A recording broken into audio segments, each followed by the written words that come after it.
Assalamualaikum warahmatullahi wabarakatuh. Nama saya Faris, NRP 15 2019 012 dari kelompok A2 akan membahas tentang Snearman's Age Golden Rules. Nah, Age Golden Rules itu adalah panduan dalam membuat suatu rancangan antarmuka untuk suatu aplikasi yang diusulkan oleh seorang ilmuwan komputer yang berasal dari Amerika yang bernama Ben Snearman melalui bukunya yang berjudul Designing the User Interface. Ben Snearman ini membuat Age Golden Rules atau 8 aturan emas untuk perancangan aplikasi berbasis web pada desktop device, di mana saat itu belum ada mobile device. Ini adalah prinsip pertama, yaitu strive for consistency.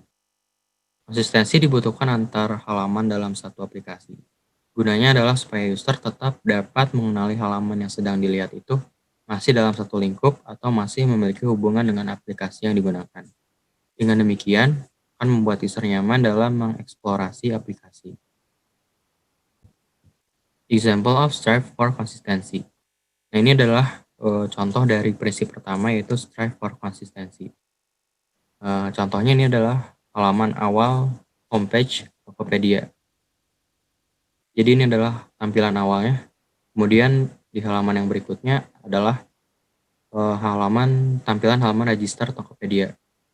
Bisa dilihat di sini headernya ini menggunakan di headernya ini ada tulisan Tokopedia atau icon dari Tokopedia ini. Di halaman yang berbeda, yaitu di halaman register, terdapat pula tulisan Tokopedia. Berarti dia konsisten. Lalu selanjutnya, poin kedua yaitu cater to universal usability. Dalam merancang antarmuka aplikasi, seorang interface designer harus memperhitungkan jenis variasi usernya, baik itu dari segi latar belakang, budaya, bahasa, dan juga variasi tingkat pemahaman user terhadap aplikasi. Pada poin ini yang lebih sering dipikirkan adalah perbedaan kebudayaan user, sehingga aplikasi harus dirancang dalam berbagai macam bahasa. Ini adalah contoh dari cater to universal usability. Menu pemilihan bahasa termasuk ke dalam cater to universal usability karena user bisa menyesuaikan bahasa yang dimengertinya. Di Tokopedia ini terdapat dua pilihan bahasa, yaitu ada bahasa Indonesia dan bahasa Inggris. Lalu poin yang ketiga adalah offer informative feedback. Untuk memberikan informasi mengenai apa yang telah atau sedang dilakukan oleh user, diperlukan sebuah feedback atau umpan balik yang dapat terlihat jelas secara visual oleh user. Informatif feedback ini tidak harus selalu dengan jawaban dari aplikasi user, tapi dapat berupa perubahan antarmuka setiap user melakukan aksi. Dengan demikian, user dapat paham bahwa aksinya sudah direspon oleh aplikasi. Ini adalah contoh dari offer informative feedback. Contohnya ketika user ingin membeli sesuatu atau membeli barang dari Tokopedia ini, dia akan memasukkan keranjang. Nah, ketika barang tersebut sudah masuk keranjang, maka akan muncul pop-up notifikasi bahwa berhasil ditambahkan. Jadi si barang yang akan dibeli user ini sudah masuk keranjang. Nah, ketika sudah masuk keranjang akan muncul notifikasi bahwa barang berhasil ditambahkan. Nah, itu adalah salah satu feedback yang dilakukan oleh sistem. Yang keempat adalah design dialogues to yield closure. Nah, pada poin ini sebenarnya termasuk pada bagian informative feedback, dengan menyampaikan bahwa proses yang dijalankan oleh user sudah selesai. User paham bahwa dia tidak perlu menunggu apakah masih akan ada tahapan lain setelah menyelesaikan suatu proses. Nah, jadi pada poin keempat ini hampir sama dengan poin sebelumnya, itu poin ketiga yang informatif, over informative feedback. Nah, ini adalah contoh dari design dialogue to yield closure. Nah, contohnya ketika user mendaftarkan akun menggunakan email, ketika emailnya ini sudah dimasukkan atau ditambahkan, maka akan muncul notifikasi bahwa email berhasil ditambahkan. Hampir sama dengan poin yang sebelumnya. Nah, selanjutnya yang kelima adalah prevent errors. Poin ini untuk menjaga agar user tidak melakukan kesalahan dalam menjalankan proses. Karena itu, apabila ada error dalam sistem yang sedang dibuat, interface yang baik akan memberikan informasi tentang error apa yang ada dan informasi mengenai cara penyelesaiannya. Nah, ini adalah contoh dari poin prevent errors. Contohnya adalah ketika user akan membuat kata sandi baru, ternyata dia si kata sandinya ini tidak sesuai format, maka akan muncul tulisan merah ini, kata sandi terlalu pendek, minimum 8 karakter. Ini adalah salah satu penyelesaiannya. Berarti user ini harus memasukkan kata sandi yang baru ini minimum 8 karakter.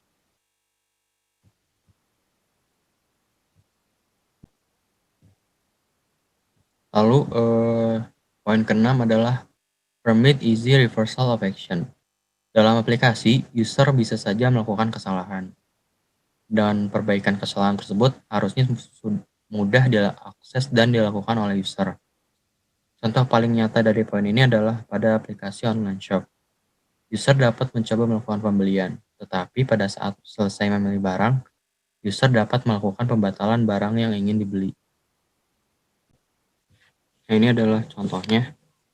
Prinsip ini diterapkan ketika user yang telah memilih barang untuk dibeli ingin membatalkan barang tersebut. Nah, contohnya ini, dia misalnya user ingin membeli barang tersebut otomatis masuk ke dalam keranjang.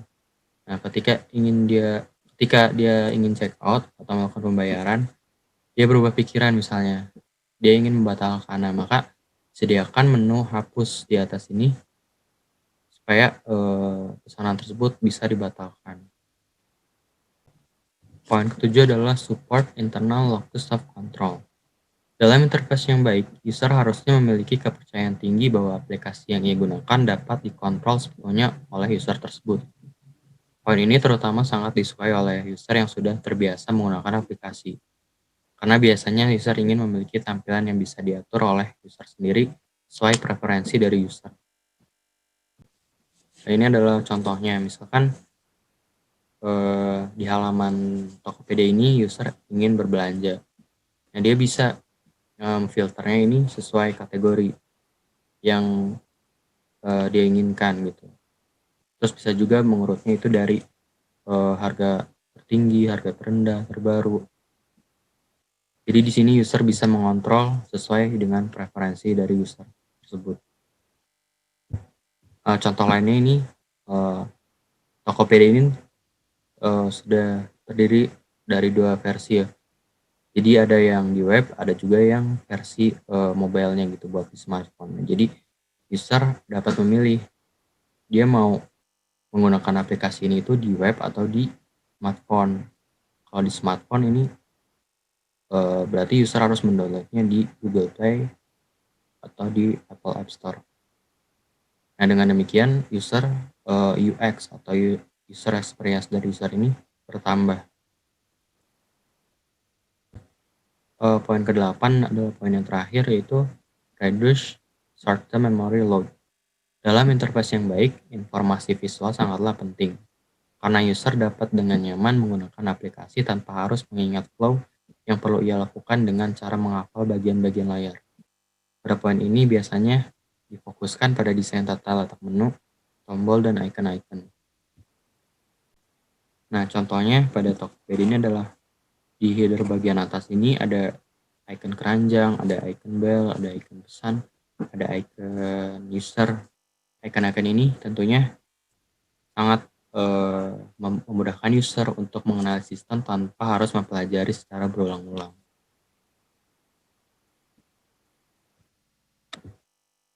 Ya, ini adalah referensi dari pembahasan Ben Shneiderman's Age Golden Rule. Ya, terima kasih. Mohon maaf bila ada kesalahan kata. Assalamualaikum warahmatullahi wabarakatuh. Assalamualaikum warahmatullahi wabarakatuh. Perkenalkan, nama saya Irham Nugraha dari kelompok A2. Di sini saya akan menjelaskan mengenai 7 Norman Principle atau 7 prinsip Norman. Berikut poin-poin dari 7 Norman Principle. Yang pertama ada discoverability, yang kedua ada feedback, yang ketiga ada conceptual models, yang keempat ada affordance, yang kelima ada signifiers, yang keenam ada mapping, yang ketujuh ada constraints. Nah, sebelum kita memasuki ke penjelasan poin-poin 7 Norman Principle, alangkah baiknya kita mengetahui pentingnya sebuah prinsip dalam desain. Karena prinsip berhubungan langsung antara satu dengan yang lainnya, memunculkan keseimbangan serta kesan nyaman dari sisi pengguna. Note: tidak adanya user compatibility yang baik membuat pengguna yang dituju akan merasa jenuh karena tampilan yang disediakan tidak sesuai dengan ekspektasi. Quote: a designer can apply its principle as a special strategy to communicate with the user. Jadi, para desainer itu boleh tidak menggunakan prinsip dari para ahli tersebut, tetapi kita bisa mengetahui mana yang lebih baik.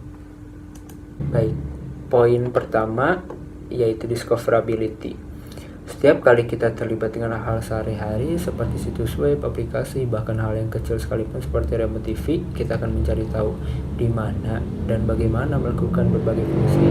Dengan prinsip discoverability ini dapat lebih mempertimbangkan berbagai opsi dan memilih salah satu fungsi untuk memenuhi tujuan.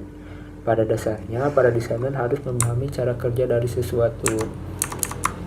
Norman pernah menggambarkan bahwa prinsip discoverability yang baik itu adalah menentukan tindakan apa yang mungkin dan status perangkat saat ini. Berikut poin nomor 2 yaitu feedback. Ketika kita berinteraksi dengan barang atau produk sehari-hari, kita membutuhkan sesuatu untuk mengkomunikasikan hasil dari tindakan kita, yakni feedback. Karena jika tanpa ada tanggapan yang segera, maka pengguna akan bertanya-tanya apakah tindakan si pengguna ini memiliki dampak. Contoh dari feedback adalah ketika kita sebagai pengguna menginputkan sesuatu di kolom pencarian, maka sistem akan menampilkan proses loading, biasa dijumpai di website aplikasi dengan animasi bundar yang memutar. Dengan adanya feedback dari sistem ke pengguna, maka si pengguna tersebut akan mengetahui bahwa sistem sedang loading atau bekerja. Norman mendeskripsikan feedback sebagai berikut.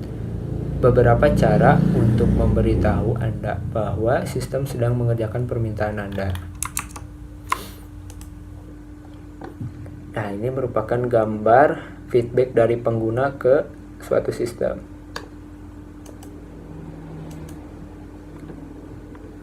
Poin ketiga yaitu conceptual models. Model konseptual adalah penjelasan sederhana bagaimana sesuatu bekerja.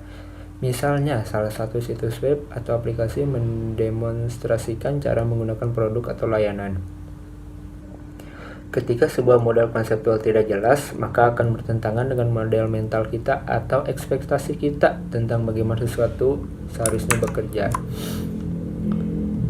Misal, ketika kita ingin berbelanja di suatu aplikasi e-commerce, maka ketika pertama kali kita membuka aplikasi tersebut akan dijelaskan langkah-langkah untuk berbelanja. Atau contoh lain di benda fisik. Misalnya ada beberapa konektor USB yang hanya dapat dimasukkan ke perangkat dengan satu cara, sedangkan pengguna berekspektasi bahwa desainnya dapat digunakan dengan berbagai cara. Norman menjelaskan model konseptual sebagai berikut. Sebuah desain memproyeksikan semua informasi yang dibutuhkan untuk menciptakan model konseptual yang baik dari sistem, yang mengarah pada pemahaman dan perasaan kendali. Poin nomor 4 yakni affordance, sebuah hubungan antara pengguna aktor dengan peralatan di dunia nyata, di mana penggunaan peralatan tersebut tercermin dari kesesuaian bentuk peralatan tersebut. Nah, poin dari affordance yaitu kesesuaian bentuk ini kemudian diartikan juga sebagai karakteristik peralatan. Perlu diketahui bahwa kemampuan bergantung pada pengetahuan di kepala dan relevansi budaya.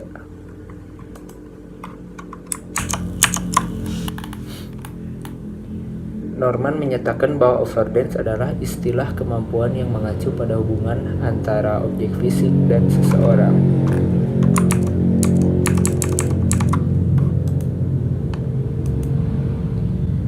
Poin nomor 5 adalah signifiers, mengartikan di mana tindakan harus dilakukan.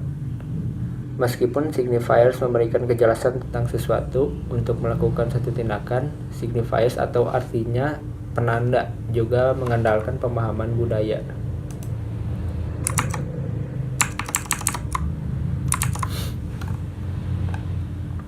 Misalnya, ketika Amazon meluncurkan situs webnya di India, pengguna salah mengira ikon pencarian sebagai tongkat pingpong. Hal ini membuktikan bahwa penanda harus memiliki makna yang relevan agar dapat langsung dikenali oleh pengguna sasaran. Norman menjelaskan signifier adalah istilah yang mengacu pada tanda atau indikator apapun yang dapat dipahami, serta mengkomunikasikan perilaku yang sesuai kepada seseorang. Poin nomor 6 adalah mapping. Mapping atau kita translatekan sebagai pemetaan adalah hubungan antara kontrol dan pengaruhnya terhadap sesuatu. Misalnya, mengatur kecerahan iOS saat Anda menggeserkan kecerahan ke atas, maka tingkat kecerahan akan meningkat, dan sebaliknya, jika menggeser kecerahan ke bawah, maka tingkat kecerahan akan menurun.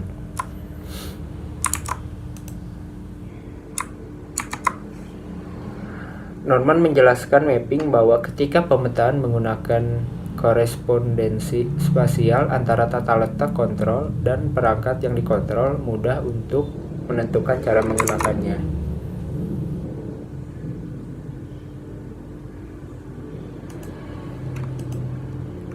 Poin nomor 7 yaitu constraints. Saat penggunaan diperlihatkan terlalu banyak konten, maka informasi itu bisa disebut sebagai informasi yang berlebihan, karena pengguna akan bingung untuk membedakan mana informasi yang perlu di-highlight dan sebaliknya.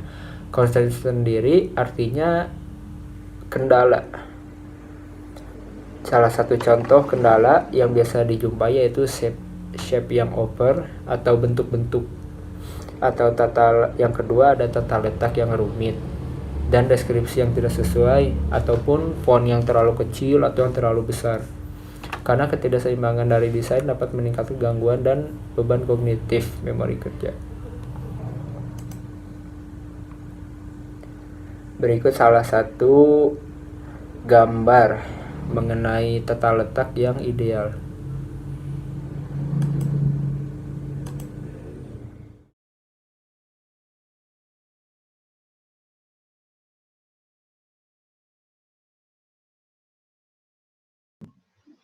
Assalamualaikum warahmatullahi wabarakatuh. Nah, saya Abdul Muhammad Bahri. Di sini saya akan menjelaskan tentang Nielsen heuristic. Yang pertama adalah visibility of system status, yaitu suatu kondisi di mana pengguna mengetahui apa yang sedang terjadi dalam sistem, atau dengan kata lain, sistem memberikan informasi yang terjadi pada user, baik yang sedang dilakukan, sedang dibagikan apa, dan apa yang terjadi. Contoh, bunyi whoosh di Twitter ketika tweet telah diposting, status sebuah dokumen yang telah diupload di Google Drive, status kekuatan password pada saat mendaftar sebuah akun. Nah, ini contoh di gambarnya pada saat kita mengupload sebuah file di dalam Google Drive. Dan pembuatan password, ini adalah password stringnya, apakah password yang kita masukkan itu sudah kuat atau belum. Yang kedua, match between system and the real world. Sistem memberikan informasi yang mudah dipahami dan familiar bagi pengguna, misalnya dengan menggunakan bahasa sehari-hari sehingga memberikan kesan keakraban dan kepercayaan bagi user. Contoh, icon recycle bin seperti tong sampah dan icons. 3. User control and freedom. Sistem mampu memberikan kemudahan dan kebebasan kepada user dalam menggunakan interface. Penggunaan dapat dengan mudah membatalkan aksi yang tidak sengaja dilakukan dengan bantuan undo. Contoh, kotak dialog yang muncul tombol ketika tombol close ditekan pada Microsoft Word. 2. pilihan undo yang tersedia di Gmail. Nah, ini ketika kita menghapus sebuah file, maka si Gmail tersebut akan mengeluarkan informasi apakah kita mau undo-nya atau tidak. Nah, yang satu lagi ada Word. Ketika kita mengubah suatu file dan kita langsung menghapusnya, maka Microsoft Word akan memberitahu apakah file itu akan diperbarui atau di save, don't save, atau di cancel aja. 4.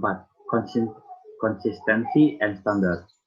Sistem menggunakan informasi dan gambar yang tidak berubah-ubah dan sesuai fungsinya, sehingga memudahkan pengguna dalam mengenali fitur. Sistem juga harus menghindari pengguna informasi atau gambar yang berbeda, namun memiliki makna yang sama. Contoh, toolbar pada Microsoft Word yang berbeda versi, namun konsisten. Kedua, layout yang sama pada bagian main dan kontak pada Gmail. Ini adalah contoh gambarnya pada Gmail, mail dan kontaknya sama, menyerupai. Yang kedua adalah toolbar tag pada Microsoft Word yang tidak pernah berubah, walaupun berbeda versinya. Yang kelima, error prevention. Sistem sebaiknya menangani error atau bug pada sistem dengan memberikan pesan error dalam bentuk desain dengan menggunakan prinsip nomor 1, visibility of system status. User memahami apa yang terjadi pada sistem. Contoh, koreksi spelling pada saat melakukan pencarian di Google. Nah, ini contoh gambarnya adalah ketika kita mencari sesuatu di Google dan kata-kata itu adalah salah, spellingnya salah, maka Google akan memberitahu apakah yang kita maksud itu adalah kata-katanya ini. Selanjutnya adalah yang keenam, recognition rather than recall. Adalah agar user tidak bingung, buat aplikasi yang membuat user bisa mengenali pola desain yang dibuat sehingga mereka bisa tetap menggunakan aplikasi tanpa harus mengingat langkah yang harus dilakukan setelahnya. Nah, contohnya sebagai berikut, ketika kita mencari sesuatu di Google, nah maka Google akan memperlihatkan kata-kata selanjutnya. Itu bisa aja dari kata-kata history atau search yang sebelumnya kita pernah sudah lihat. Selanjutnya yang ketujuh adalah flexibility and efficiency of use. Nah, flexible and efficient of use ini adalah tampilan antara muka haruslah fleksibel, mentransformasikan dirinya bagi user baru maupun pengguna tingkat lanjut. Contoh, pada saat penginstalan software baru yang akan menanyakan apakah user akan melanjutkan ke install standar atau khusus, atau juga